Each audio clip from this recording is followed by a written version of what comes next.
algún datito personal que quisieran compartir con el resto para que nos vayamos conociendo más. Entonces, así arbitrariamente voy a llamar según veo en la pantalla, y como Nancy fue la primera, tienen el honor de ser la primera. Un dato que quieras compartirnos para que te conozcamos mejor. Hola, buenas noches a todos y a todas. Mi nombre es Nancy Negrete de Los Ángeles. Un dato es que a mí me apasionan las políticas públicas y más que nada poder saber cómo la iglesia se puede involucrar más en la abogacía y pues en el ambiente público y específicamente cómo los cambios climáticos afectan a las comunidades migrantes. Gracias, Nancy. Voy a dejar que vos elijas a quien te debes seguir. A Paula.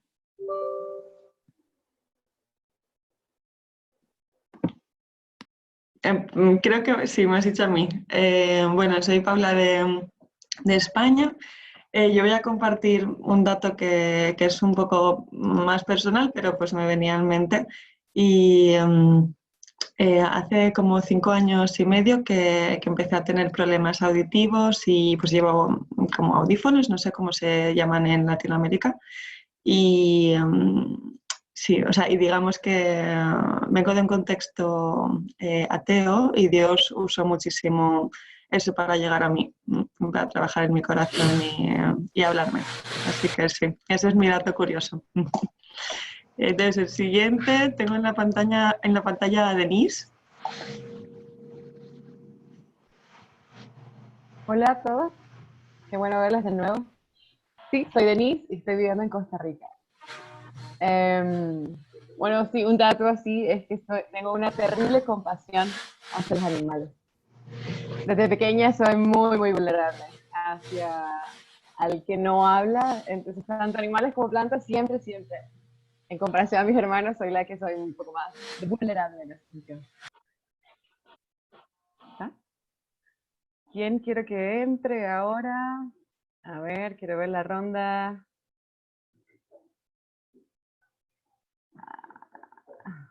Venga, Sergio.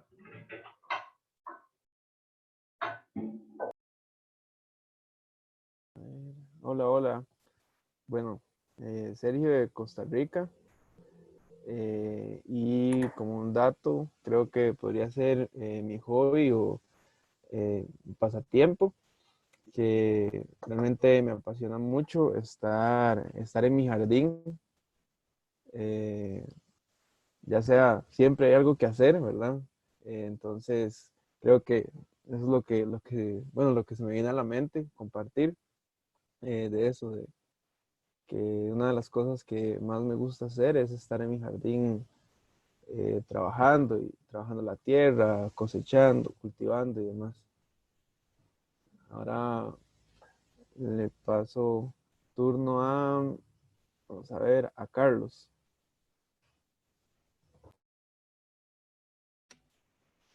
Hola a todos, ¿me escuchan bien? Sí. Sí.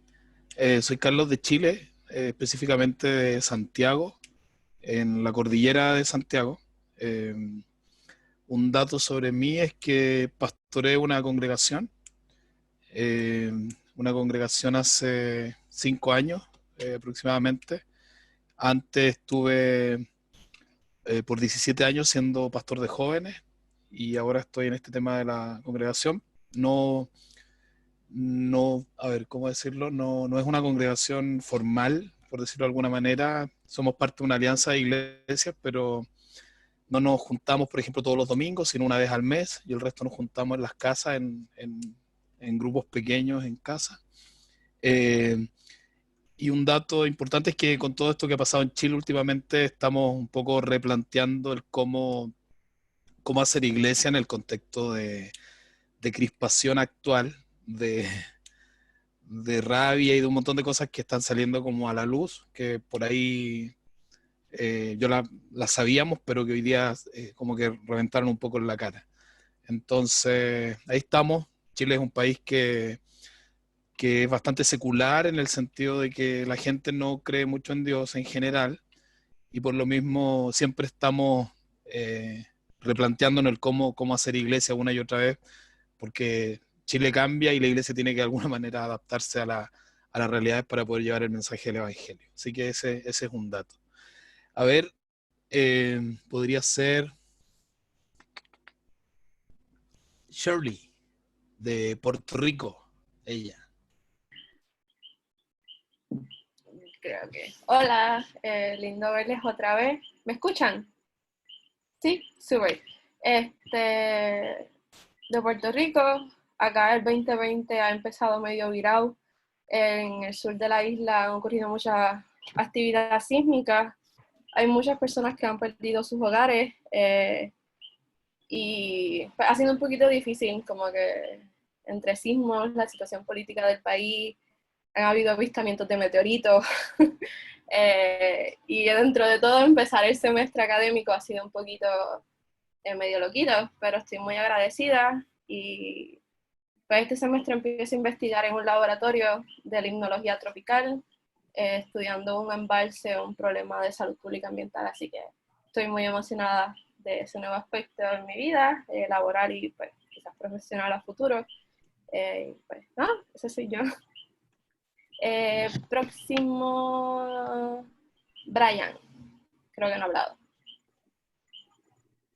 ¿Qué tal? Bueno, yo me uní un poco tarde, disculpen la tardanza, estaba de regreso a mi casa. Si me explica la dinámica, yo con mucho gusto comparto. Simplemente estamos compartiendo un dato sobre nosotros que quisiéramos compartir con el resto, como para seguir conociéndonos un poco. Ya, gracias, Ruth. Bueno, de nuevo, mi nombre es Brian, de Costa Rica, y creo que un dato tal vez para compartir en relación con todo el tema del cuidado de la creación. Una de mis actividades favoritas es el buceo, y creo que fue una de las que me ayudó también un poco a dimensionar la riqueza y la grandeza de la creación. Creo que a veces estamos muy centrados solo en la tierra, e inclusive se conoce mucho más del espacio que del océano. Entonces, la primera vez que puede caer al agua, como decimos, y ver de verdad la inmensidad de otro mundo completamente bajo el agua, entonces creo que fue otro de los clics que hice como para saber que todavía quedaba mucho por descubrir y por cuidar. ¿Queda alguien aún? Yo de verdad, dime, ¿sí? Sí, ok, entonces seguimos con Chris. Gracias, Ruth, pero no sé a quién no había hablado. No, tranquilo, tranquilo. Y ya te voy a estar llamando para bucear juntos. Hola chicos, hola con todos. Perdón también por llegar un poquito tarde. ¿Qué les puedo contar? Ahorita me dedico, bueno, una de las cosas que hago, entre algunas que hago, ejerzo mi carrera, sí, que ya les había contado la otra vez que soy arquitecta. Y pues bueno, he entrado a un desafío que estoy segura fue Dios quien me metió. Hace poco, hace un año y medio, trabajaba de forma dependiente en una empresa y en este año empezaron a llegar muchos trabajos de forma independiente, podemos decirlo así. Y en medio de buscar cómo acoplar o cómo sentir que en mi carrera servía a Dios, Dios me lanza el desafío de poder trabajar por medio de mi carrera y generar recursos para la obra en diferentes partes. Entonces, en esa aventura empecé como que a trabajar sola, así como un poco de miedo porque trabajar sola es un poco difícil. Y viendo cómo Dios cómo Dios multiplicaba, porque la visión de generar un negocio no era para enriquecerme, sino para cumplir ese propósito que incluso le daba significado a mi carrera, porque pues en medio de descubrir todo eso sentía a veces que mi carrera era muy materialista, pero en ese proceso en el que ya vas entendiendo, me pasó eso y en este tiempo la verdad ando trabajando, levantando una pequeña empresa, una pequeña oficina de arquitectura, mientras también trabajo en otro lado ganando experiencia. Eso les puedo contar. Gracias, Cris. ¿A quién invitas a continuar? O llegaste tarde, quizá no sabes. Pablo, ¿podrías continuar vos?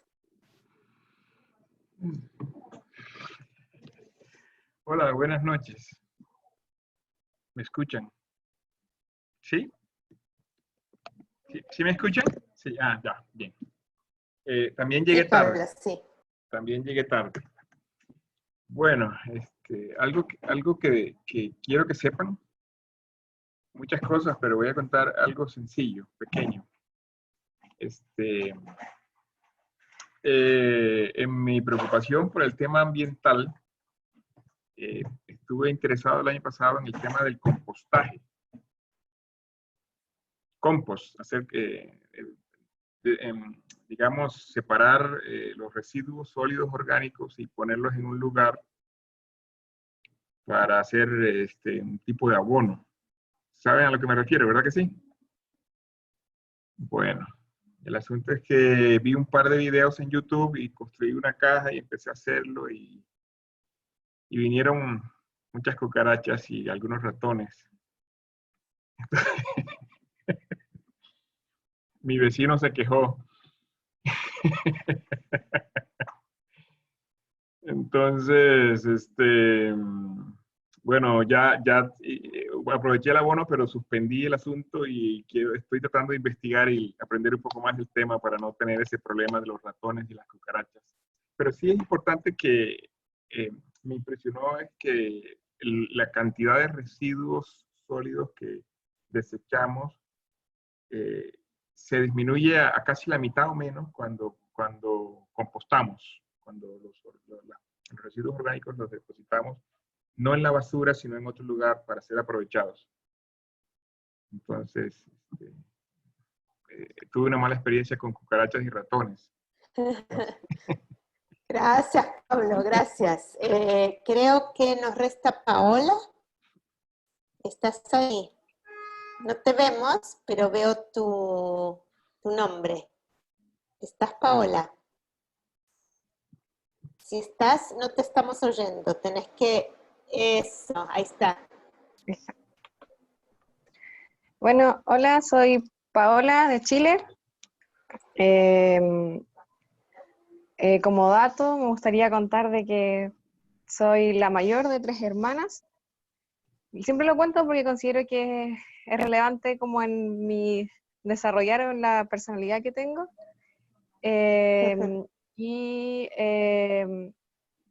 Crecí como dentro de un contexto interdenominacional. Mi papá, mi mamá es de una familia tradicionalmente muy bautista y mi papá muy pentecostal.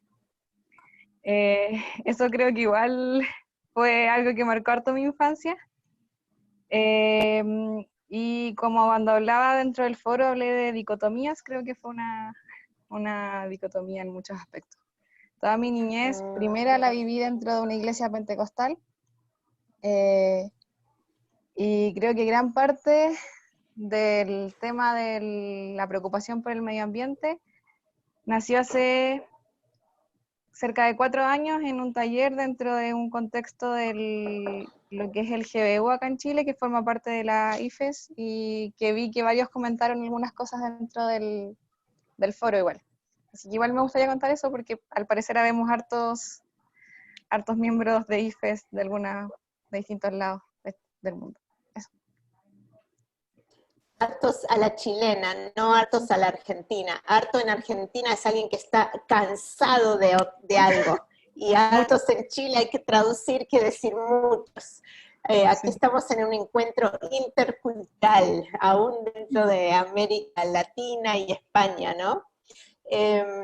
Buenísimo, buenísimo, gracias. Paula, está también Jason, aunque no te veas. A Jason le gusta mucho mi escritorio. Yo lo veo sentadito en mi escritorio en Costa Rica. Adelante, Jason. Jason de Costa Rica, y una cosa peculiar es que estoy en el escritorio de Ruth. No, algo que me gustaría compartirles es que, bueno, como son hermanos y hermanas, sé que también se pueden alegrar conmigo. Casi no lo he celebrado, pero estudié economía y en mi carrera llevé cursos de economía ecológica y ambiental, y fui pionero con una compañera en el cálculo de una huella hídrica. No sé si han escuchado el término. Y precursionamos investigación en la universidad y hace 2 meses más o menos publicaron la investigación en Unisciencia, en Cielo, y es algo raro para mí porque no era como mi campo esperado, pero se dio. Entonces ahí propusimos una investigación para calcular y reducir, esperamos, la huella hídrica, el gasto de agua en general de la Universidad Nacional de mi país.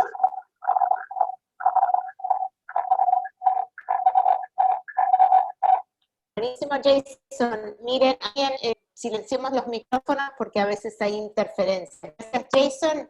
Y nos queda Benita todavía. ¿Estás por ahí, Benita? ¿Estás? Necesitamos escucharte.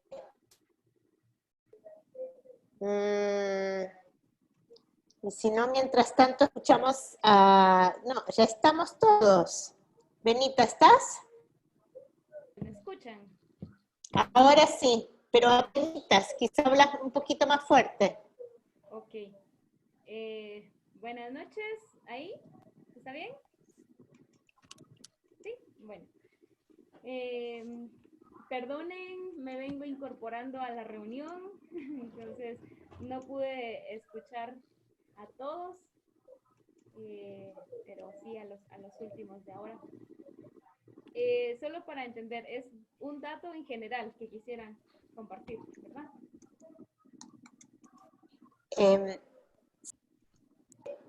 Sí, un dato tuyo que quieras compartir para darte a conocer, un detallecito nomás. Ok, bueno, me gustan mucho las montañas y desde ahí surgió como mi deseo por acercarme al tema ambiental. Aunque como bien lo escribí en uno de los foros, fue hasta que mi encuentro con la palabra hizo que como la relevancia del tema en mi vida completa fuera distinta, ¿no? Entonces, sí, creo que me siento atraída. Hace poco un hermano me describió como Benita se siente atraída hacia la tierra. Y yo dije, sí, pero también al cielo. Entonces, creo que más por esta idea como de cómo los bosques y los cielos para mí representan mucho como la libertad, creo yo. Entonces, sí, pues ahí no le voy a dar más vueltas a la idea, pero ahí lo dejo. Muchas gracias a todos, a todas. Quizá un dato, voy a hacer eco de Brian, aunque podría hacer eco de varios de ustedes.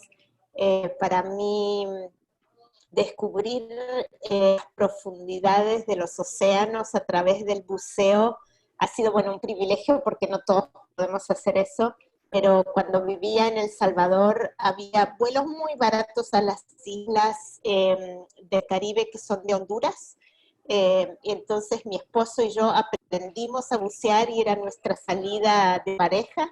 Teniendo 6 hijos necesitábamos salidas de pareja, y nos escapamos a lo más profundo, lo más lejos posible de todo el mundo, que era en las honduras del mar, y descubrir el color, la diversidad de formas,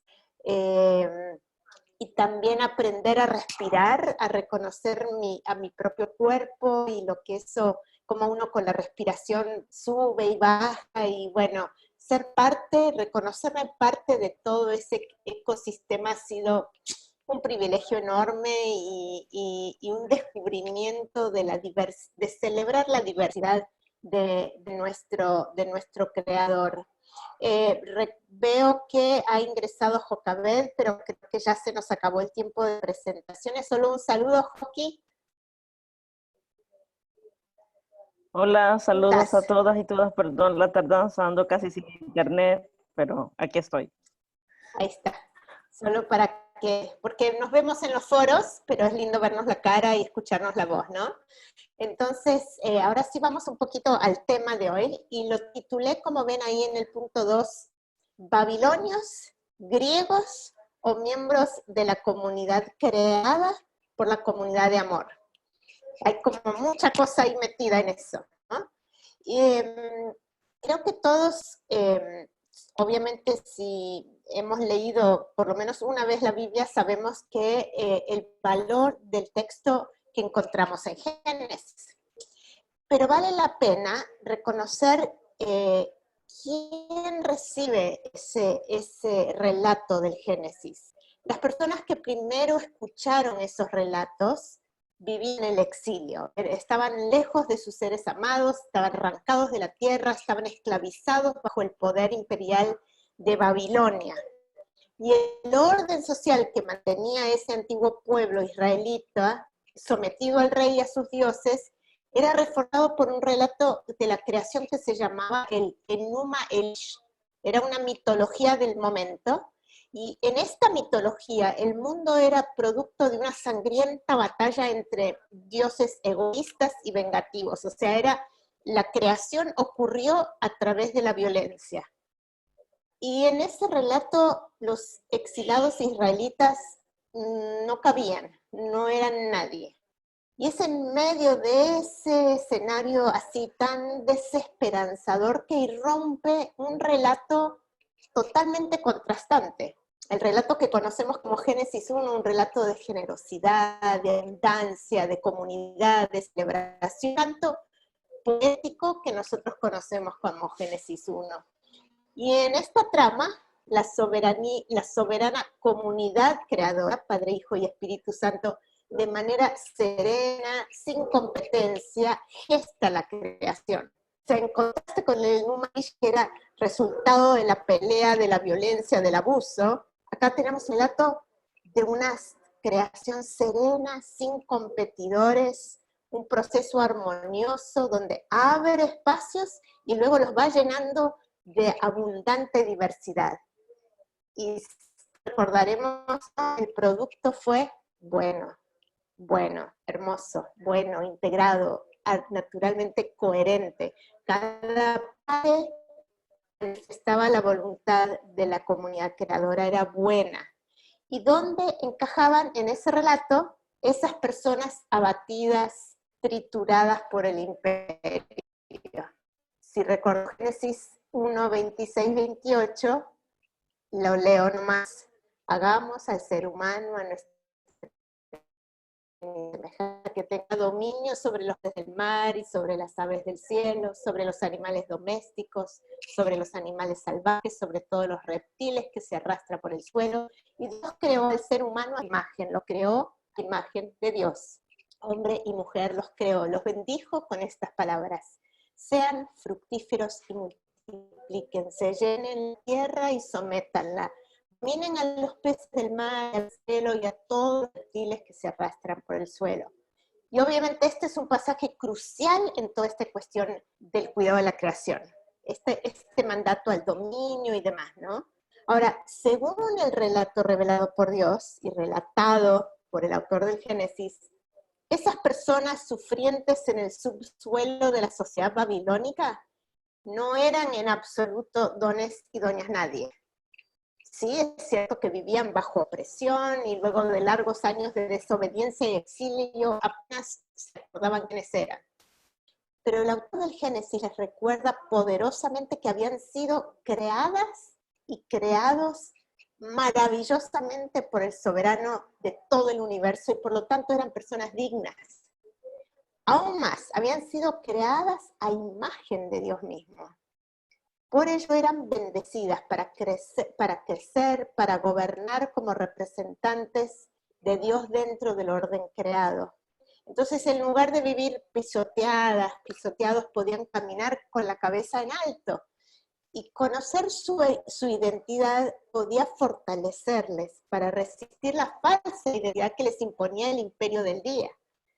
Como seres a quienes Dios les había otorgado vida por amor, y no por violencia o por necesidad, tenían acceso directo a Dios, podían vivir su vocación como cuidadores, jardineras de la comunidad creada.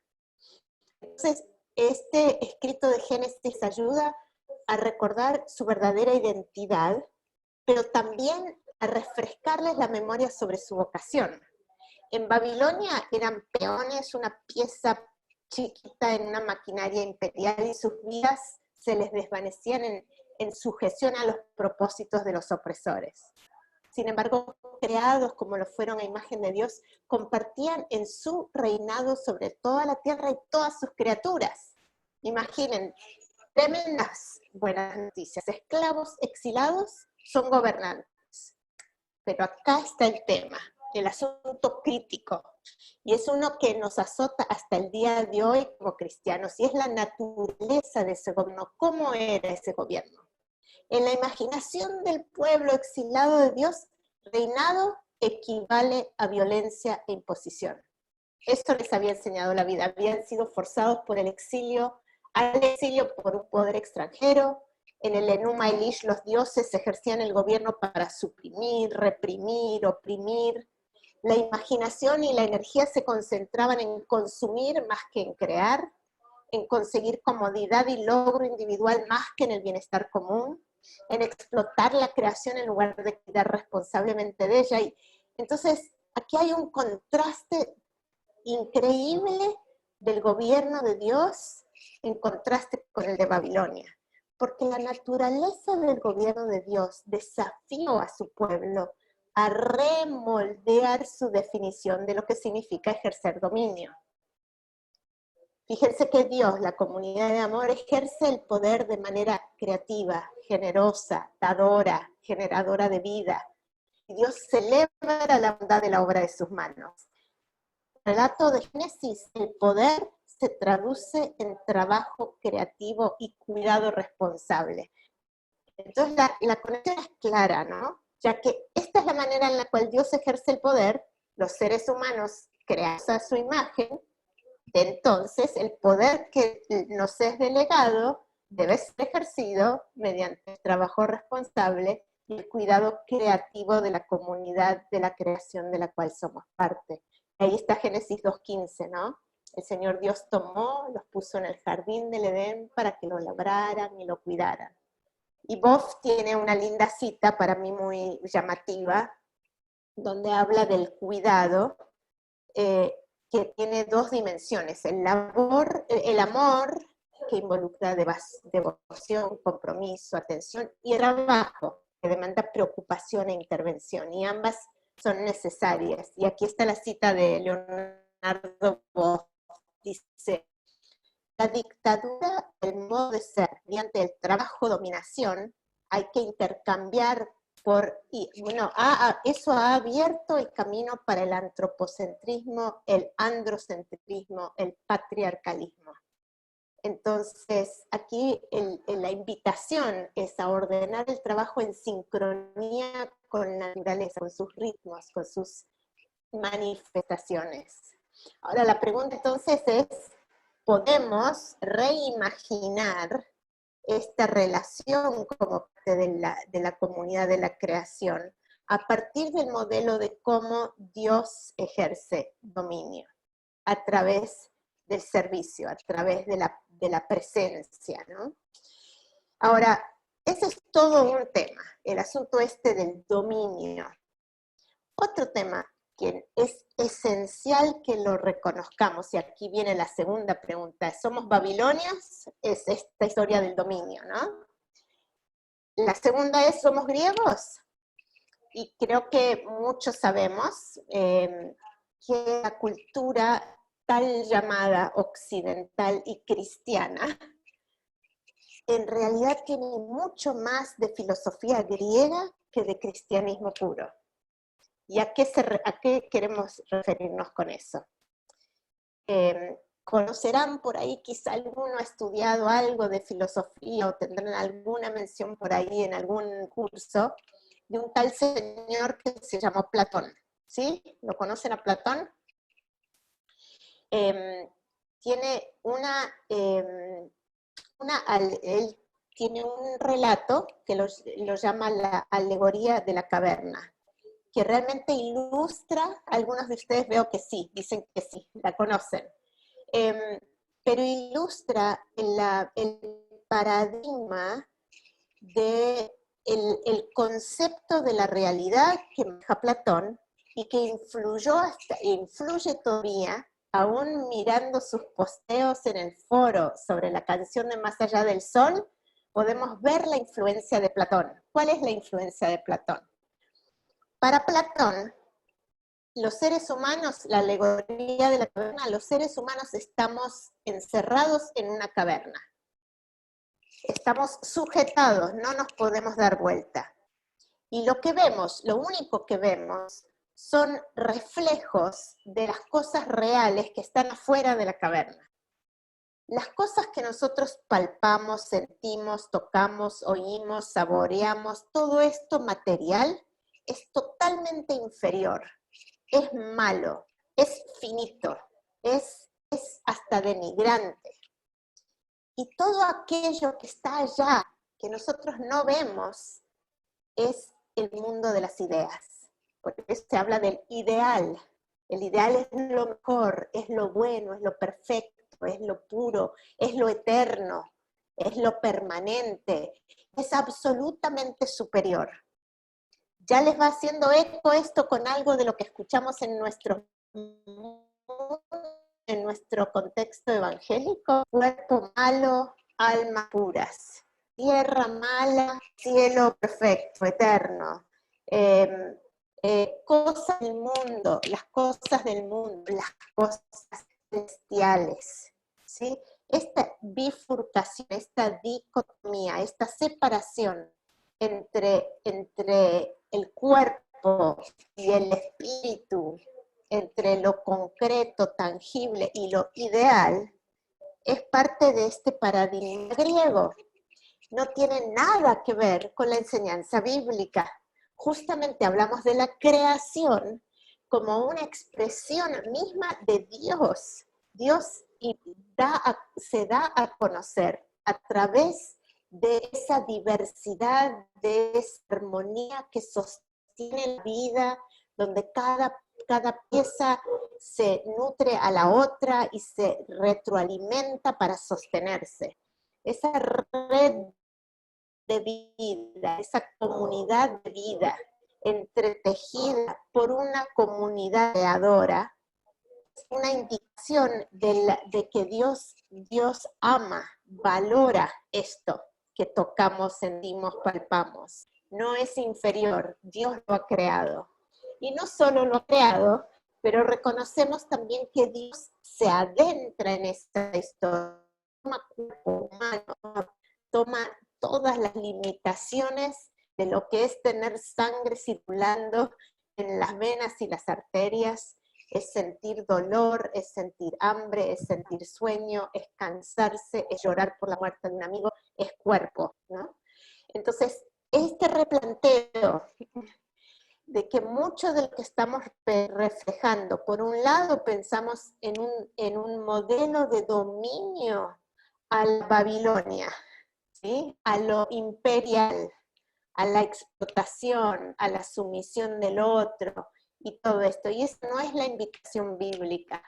El tipo de mayordomía, de cuidado al cual invita Dios debe ser un reflejo de cómo Dios cuida a la creación. Por otro lado, esta bifurcación cuerpo-alma tampoco es bíblico. No es ese, por esta necesidad de estos replanteos teológicos profundos. Ok, podría darles mucho más sobre esto, pero quería un poquito darles unos insumos frescos, más allá de las lecturas que he estado haciendo en esta semana. Y ahora sí nos vamos a dividir en grupos para poder procesar un poquito como hicimos la vez pasada. Para eso les pegué ahí en el chat, la pregunta también estaba en la agenda. Lo que van a conversar en sus grupos, y van a tener 25 minutos para esto. Uno es, ¿qué les llamó la atención de todo esto que acabo de lanzarles? ¿Qué les llamó la atención y por qué? Digamos, traten de reprocesar en voz alta un poquito que había cosas nuevas, había cosas que les reforzaron algo que pensaban.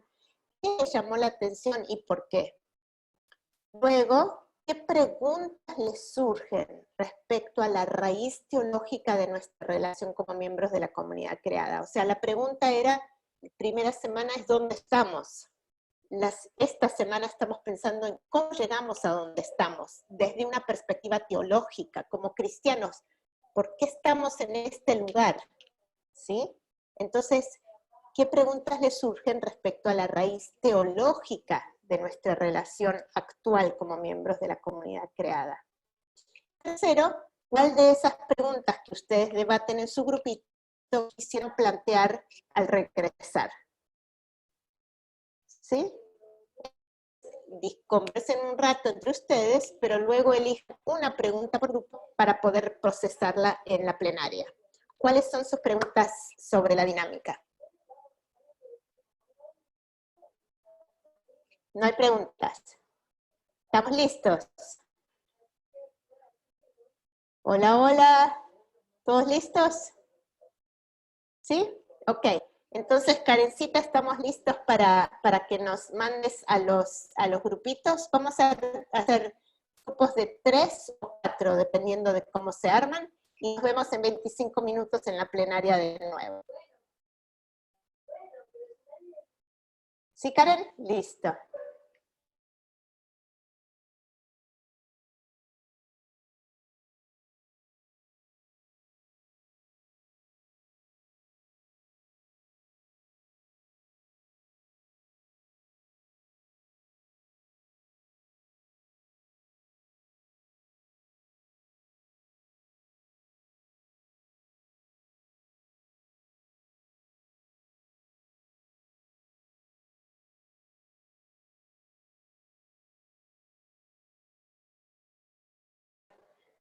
Bueno, aquí estamos. Miren, mi internet está un poco inestable, entonces, aunque no me gusta más no vernos la cara, pero si se me corta, ustedes pueden seguir. Y si necesito, voy a quitar la cámara para que se mantenga el audio, ¿sí? ¿Qué tal le fue en los grupos? Buenas conversaciones. Ok, les cortamos un poquito porque sospecho que si no, no nos va a alcanzar el tiempo para este diálogo más en pleno. Entonces, voy a elegir así, a dedo nomás, y espero que alguien del grupo al cual llame presente la pregunta que quisieran conversar en el pleno, ¿sí? Entonces, ¿qué tal el grupo donde está Carlos?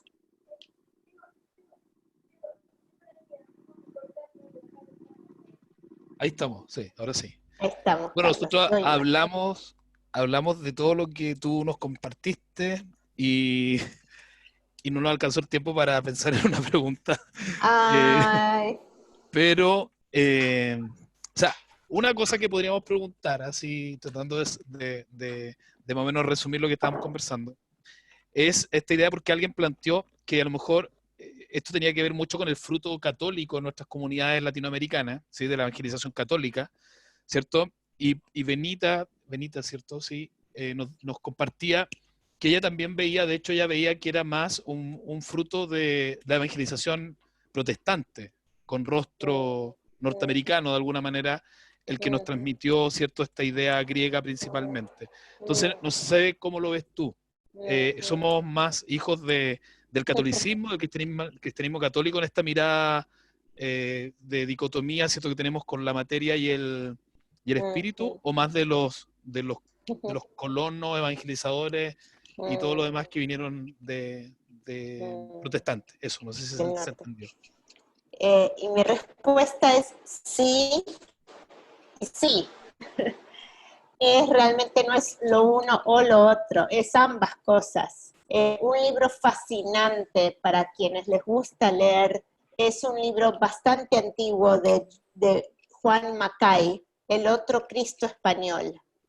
Y él describe el Cristo que llegó a las Américas mediante los conquistadores. Él dice, en realidad, el Cristo de los evangelios no llegó. Él quedó en la cárcel con la Inquisición en España. Y el que llegó, el que trajeron los españoles, no era el verdadero Cristo.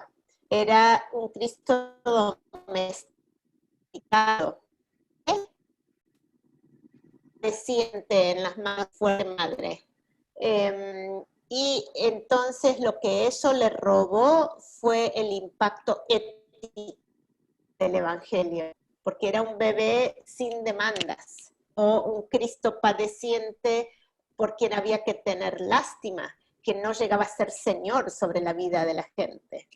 Ahora, cuando uno combina eso, entonces la fe se hace solamente un asunto de religión, de activismo religioso, que se compartimentaliza, no tiene impacto ético, no tiene conexión con cómo vivimos, cómo comemos, cómo nos relacionamos con otras personas, cómo nos manejamos en la sociedad. Todo eso es secundario porque eso no es parte de la religión, ¿no? Entonces sí está esa marca, esa es parte de la problemática. Por otro lado, cuando sí uno piensa en las olas, en realidad uno podría casi que ir siglo por siglo en América Latina, el impacto de los esfuerzos misioneros de afuera, ¿no? Entonces tenemos la conquista española, tenemos la influencia británico-protestante desde Europa, tenemos luego la etapa de los gringos del norte, del impacto. Entonces, y en cada uno, realmente uno podría mirar qué Cristo llegó y qué ética acompañó o no. De hecho, yo hice un trabajo sobre eso un poco, hablando del otro Cristo, el Cristo, el Dios del rostro curtido, del cual canta la misa campesina nicaragüense. ¿Es el Dios del imperio o el Dios del rostro curtido? Y eso obviamente impacta cuando pensamos en el paradigma de dominación, de mayordomía, ¿no? Si es desde arriba, desde el imperio, desde la opresión, desde el abuso, o si tiene que ver con la generosidad, con la abundancia, con la defensa de la vida, con el mantener y fomentar intensidad, ¿no? Entonces creo que ambas cosas en realidad son parte del legado que nos toca, con el cual nos toca lidiar hoy en día. Entonces, ¿qué tal? ¿Qué tal? ¿Eso más o menos hace eco, Carlos, y tu grupo de lo que ve? Sí, a mí me parece súper interesante. Sería interesante saber qué piensa Paula, a lo mejor no ahora, Paula que es española, ¿qué Cristo está allá? Porque nosotros estamos hablando desde Latinoamérica y ella está desde el otro lado, que sería interesante a lo mejor por ahí en algún foro compartir. Está bueno, está bueno. Opa, ¿Hola? Ah, usted, ¿qué? Vamos ahora tal vez al grupo donde está Shirley. No era el mismo, ¿no? No, estaba Ok. con Denise, Pablo y Roger. Me salvan sin algo sentido. Qué curioso que Llegó Roger. Sí, qué curioso que en nuestro grupo también hablamos un poquito de esta visión, resultado del catolicismo y también la visión de nuestro cristianismo como resultado también de esta misión colonizadora un poquito que llega a Latinoamérica. Y pensamos quizás un poquito en qué otra influencia vemos dentro de nuestro cristianismo actual, y también hablamos un poquito del cristianismo que tiene miedito a reconocer la creación como obra creada y grande y buena. No sé si me escuchan, lo pido frisado. Sí, está súper, ok. ¿Hasta qué punto ser ambientalistas y reconocer la creación, lo creado, sin llegar a adorarla como ente superior y máximo, como expresión máxima de Dios? No sé si me hago sentido. Este es el punto en que de limpiar y me salva y hace sentido de mi oración. Espero que haga sentido lo que dije. Ajá. Y entonces, a ver, la pregunta en sí. Eso es lo que no sé. No, ¿Te ayudo? sí. Perdón, es que no, Shirley, no es por vos, es que se me cortó el audio, entonces no recibí con claridad la pregunta que estaban presentando el grupo. Si me la pudieras resumir de nuevo para ver si esta vez escucho. Aún así creo que Denise puede verbalizarla mejor que yo. No, ibas muy bien. Eran dos inquietudes. ¿Qué otras corrientes, aparte de esta dominante, como en muchos imperios babilónicos o el sentido de la conquista, ha venido? O también la corriente dualista que hablabas de la filosofía griega. ¿Qué otras corrientes también podríamos decir que también ha sumergido a la iglesia en este pensar de subestimar la creación y no a tomar acción en cuanto a eso? Y también la inquietud que vinculaba ella, cómo no caer en este temido panteísmo también. Sí, ok. Creo que la razón por la que destaco esas dos es porque creo que son casi las, digamos, las más fuertes, ¿no? Ahora, obviamente en esta semana estamos pensando en las raíces teológicas. También está toda la dimensión ideológica que tiene que ver con nuestro imaginario respecto a lo que significa vivir, el buen vivir, de cuál es el ideal de prosperidad, de éxito, que tiene que ver necesariamente con todo nuestro ideario económico, ¿no? Entonces de eso vamos a hablar más la vez que viene. En este momento lo que estoy queriendo concentrarnos, porque en realidad si pensamos en por qué nuestras iglesias no han hablado de estas cosas, ¿cómo puede ser que tengamos un par de cantautores hace 50 años cantando sobre esto y en nuestras iglesias apenas algún tallercito, tal vez tímidamente en algún rincón? ¿Cómo puede ser que estemos hoy recién, por fin, algunos, empezando con este tema? ¿Y cuál es la raíz teológica de eso?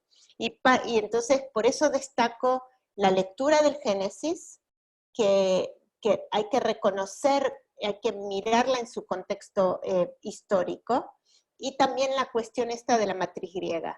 Ahora, obviamente influyen otras cosas, influye la teología dispensacionalista.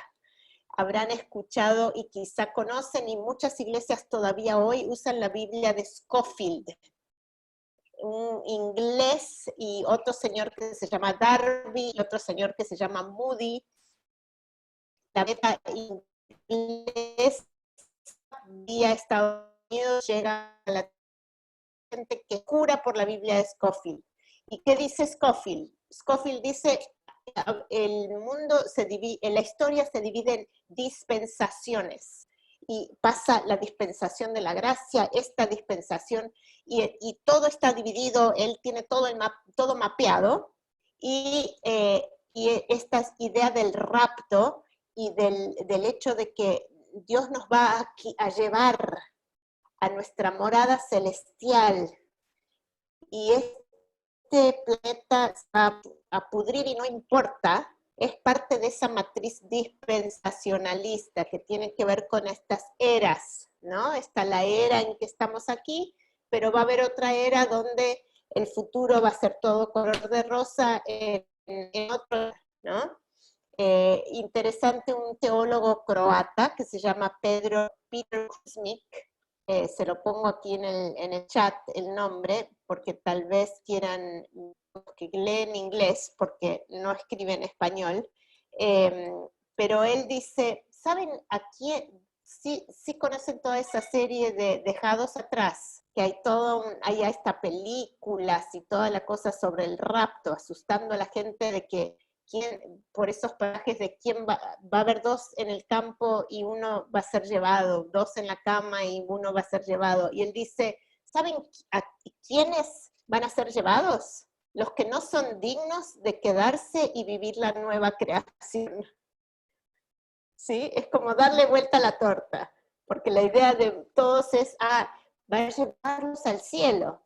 Y no, aquí se habla en la Biblia, en Apocalipsis, de que la nueva Jerusalén descenderá a la tierra, ¿no? Entonces hay una renovación de todas las cosas, un nuevo cielo, una nueva tierra, no un escape, no una vía de salida para otro mundo. Y esta cuestión del panteísmo, el temor a hacer de la creación un Dios, no nos permite ver a Dios en la creación. Dios se revela a través de sus actos, de sus obras, de la diversidad y la riqueza de lo que ha creado. Dios se revela. ¿Quiere decir que cada árbol es Dios? No, pero sí nos habla de Dios. Los cielos cuentan la gloria de Dios. Y es parte de la expresión de su carácter, esa diversidad, ese equilibrio, esa armonía, esa mutua dependencia, ¿no? De un sistema que se sostiene por la naturaleza de las relaciones, ¿sí? Donde cada pedacito vale, donde cada entidad diversa es importante y necesaria, y no podemos quitarle un hilo sin que se desbarate toda la tela, ¿no? Entonces, ese es otro replanteo urgente en términos ¿sí? Por ahí vamos. Quisiera también, yo no soy la única que tiene, es como la otra vez, que Fernando no era el que tiene todas las respuestas. También ustedes mismos podrían llegar a, entonces lo que quisiera es que si en algún momento tienen un comentario que quisieran agregar, hay una manito acá que creo que está en el chat, no, está en participantes, creo. Sí, ahí, si hacen clic en participantes, pueden hacer clic en uno que dice levantar la mano, raise hand. Entonces pueden levantar la mano y aportar, ¿sí? Para ordenar la conversación, porque ya somos bastantes aquí en el grupo. Ok, entonces, porque yo no alcanzo a ver a todos físicamente, pueden levantar la mano en la plataforma. Entonces, ¿qué tal, Nancy, tu grupo? Sí, estuve en el grupo con Brian, Chris y Paula y tuvimos una rica conversación. Tuvimos una pregunta sobre, bueno, es más como una pregunta histórica, sobre la narrativa. Estábamos hablando de narrativa griega y cómo ha sido la narrativa dominante en muchas de nuestras iglesias. Y la pregunta es ¿por qué? O sea, ¿por qué hemos dejado que esa narrativa ha sido tan dominante? Y pues ¿cómo podemos cambiar para que no sea dominante y para que tengamos oportunidad de escuchar de otras narrativas que sean más de la vida abundante? ¿Quién quisiera aportar un poco? ¿Qué les parece? ¿Por qué será que es tan dominante esta narrativa dicotómica, ¿no? Que separa las cosas y polariza. ¿Qué les parece? ¿Qué intuiciones o cómo responderían ustedes a esa pregunta? ¿Alguien que quiera ofrecerse a expresar una perspectiva?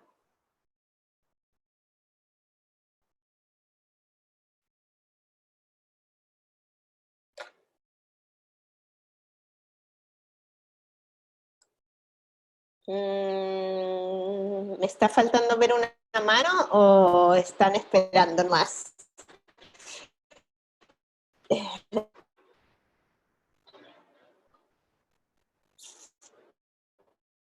Pues bueno, no veo dónde está lo de la mano, pero puedo dar una opinión breve. Dale, Joaquín. Dale. Dale, Joaquín. Bueno, parte, me parece que parte... Ay, ¿sí me escuchan? Hola, hola, ¿se escucha? Sí, ok. Sí, sí te oímos. En la línea que se hablaba un poco acerca de las influencias eurocéntricas y también norteamericanas. Creo que una de las formas como uno puede verlo es a partir también de cómo ha sucedido en nuestra historia latinoamericana y en Abya Yala, cómo ha sido un concepto sociológico que se trabaja en ciencias sociales sobre el epistemicidio. Lo que resume es cuando los conocimientos eurocéntricos intentaron sobreponerse sobre los conocimientos, en este caso de los pueblos indígenas y de afrodescendientes y ahora latinoamericanos, cómo está toda esta ideología que se ve en la educación, en las ciencias sociales, en la política, pero en la época de la conquista también se sobrepuso estos conocimientos y las narrativas que ya se vivían, se intentó sobreponer esas narrativas dominantes y hegemónicas.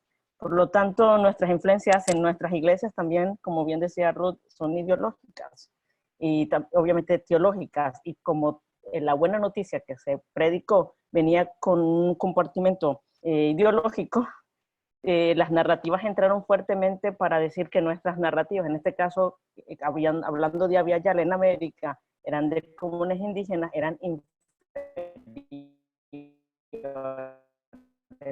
Bueno, para dar una de otras posibilidades, pero por ahí vamos. Gracias, Jocabet. Necesariamente hay que reconocer cómo influye el asunto del poder aún en la misión cristiana, ¿no? Y cómo ha estado acompañada por la legitimización de alguna forma también de opresión y de exclusión de personas y de la creación no humana, ¿no? Del resto de esta comunidad creada, de la cual como seres humanos somos una parte dependiente, una parte particular y valiosa por ser creados y creadas a imagen de la comunidad creadora, pero todavía solo parte, ¿no? No recuerdo si en el pedacito que les compartí de nuestro amigo Terry LeBlanc, que es nativo canadiense, antes de Canadá, nativo del norte, que dice: Ruth, contame cuándo en tu vida le has dado más al resto de la creación que ella a vos. O sea, somos agua, dependemos de todo lo que nos nutre el resto de la creación, y nos creemos, en palabras de alguien, la mamá de Tarzán. Entonces, bien, ¿quedó todavía un grupo por reportarse? Creo que sí, ¿no? ¿Faltó un grupo más, o no? Sí, el de Jason y el mío. Eso, Sergio. El de nuestro. Bueno, el nuestro, sí. Ahí Jason me ayuda por si me hace falta algo de lo que hablamos. Creo que teniendo en cuenta todo lo que históricamente nos ha influenciado, ¿qué hacer ahora? ¿Cómo cambiar todo esto que nos ha influenciado? Tal vez no cambiarlo, sino cómo revertir tal vez todo esto que nos ha afectado como iglesia, ¿verdad? Y creo que esa fue la pregunta que decidimos, ¿verdad? Como explicar acá, ¿verdad? No sé si era ese, Jay, no sé si querés agregar algo.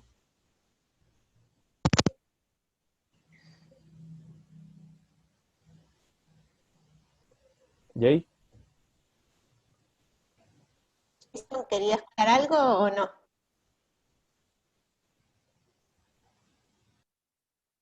Bueno, no sé, Jason, si ibas a contribuir algo, no te oímos. No se escucha, Jay. Ahora sí, a ver. Sí, era también a partir de esto que decía Sergio, y me surge la inquietud de Juan Stam, ¿verdad? Juan Stam decía que con todos estos temas, cómo ir de la mano con una teología alternativa también que intente doctrinar la misma teología, ¿verdad? Que hemos hecho teología de todos esos textos como el Génesis, hemos hecho de eso una doctrina, pero cómo ir de la mano con el pueblo mismo de Dios, el pueblo incluso evangélico, neopentecostal y todo, que también ha sobredimensionado esto, cómo ir de la mano también con ellos con mucha misericordia también.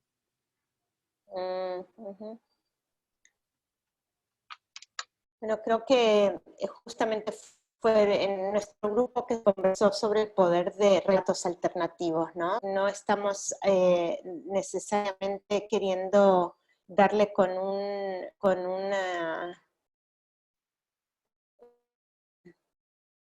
un garrote doctrinal, esto es lo que debe ser así, tata, sino despertar conciencia de un relato en el cual entramos, en el que se entrelaza con nuestro relato personal, comunitario, y el hecho de reconocer en ningún momento en realidad el texto bíblico intenta ser un código, un registro científico, no fue ese el intento, es un poema que contrasta nosotros relatos de la creación del momento, por eso ese contraste significativo con el Enuma Elish, que era como el relato dominante del imperio babilónico.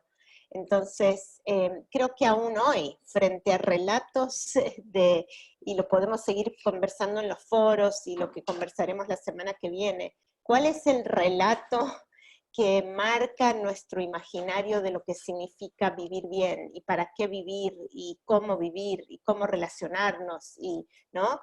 ¿Cuál es ese que de alguna manera nosotros, hay algunos sociólogos que dicen nosotros no somos solamente personas que creamos relatos, que relatamos, somos creados por los relatos en los cuales nos vemos inmersos, ¿no? Entonces, ¿en qué relato nos vemos inmersos? ¿Cómo nos imaginamos? ¿Somos actores o receptores activos o menos activos en qué? ¿No? Y creo que ahí viene la posibilidad de un replanteo, de reconocer la bondad de una creación diversa, rica, generosa, no violenta, frente a tanto relato de opresión, ¿no? De opresión de personas, de opresión del resto de la creación, de explotación. Y entonces el llamado es aún más que simplemente a la mayordomía, es al reconocernos parte de, al reconocernos como un ingrediente más, nos despierta, nos llama a una postura de humildad, de como reubicarnos en el relato, ¿no? Y esa creo que es la invitación que nos queda. Quiero desafiarles, animarles a seguir con las lecturas en el foro y demás. Una consulta antes de cerrar.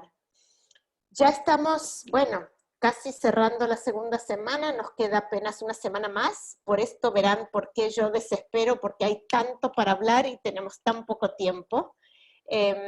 Pero la consulta que tengo es esta: tenemos programada la última videoconferencia, está puesta para el viernes que viene.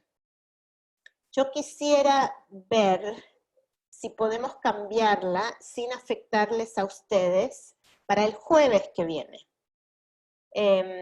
Tuve un cambio en una exposición que tengo que dar en un seminario y yo podría forzar las cosas y lograr estar el viernes, pero si a usted es indiferente, resulta hacerla el jueves. Entonces, por favor, lo que les propondría es, si hay alguien que no puede el jueves, que ponga, lo escriba en el chat.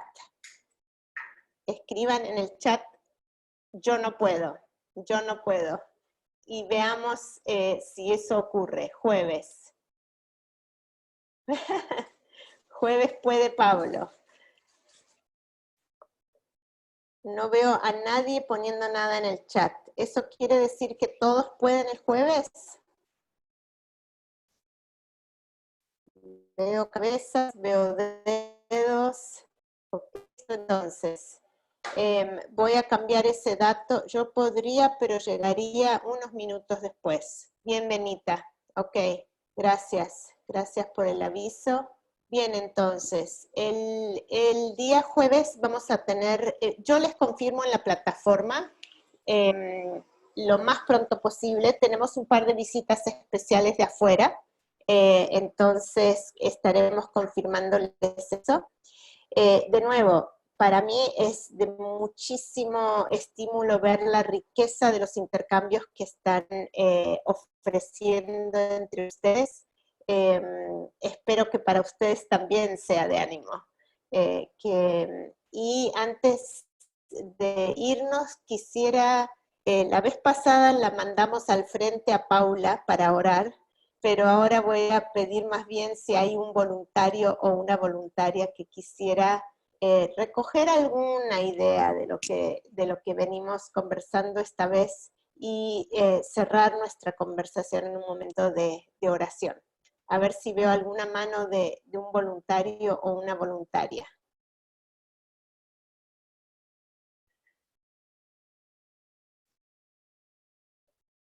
Timidez total. Yo veo que Denise está con ganas. Sí, Adelante, un gusto. Denise. Muchas gracias por este tiempo, Ruth. Señor, gracias porque nos has estado inquietando a lo largo de estas 2 semanas. Gracias porque despiertas esa invitación a ser copartícipe de una creación restaurada. Gracias, Señor, porque esto no depende de la humana, sino depende de tu amor que has tenido desde el principio con lo que has creado. Ayúdanos, Señor, a denunciar, ayúdanos a renunciar y a vivenciar alternativamente, Señor, tu reino aquí en la tierra. Gracias por el hermoso compartir con mis hermanos a lo largo de América Latina y que podamos reflejar desde ya con nuestros gestos personales y en comunidad sobre todo, que tú eres el Dios de esta hermosa creación y que se refleje tu resurrección en lo creado. En el nombre de Jesús te damos gracias. Amén. Amén, amén, amén. Bueno, muchísimas gracias a todas, a todos. Nos seguimos viendo en los foros y que tengan una muy buena semana. Adiós y gracias. Gracias, Karen. Gracias. Gracias.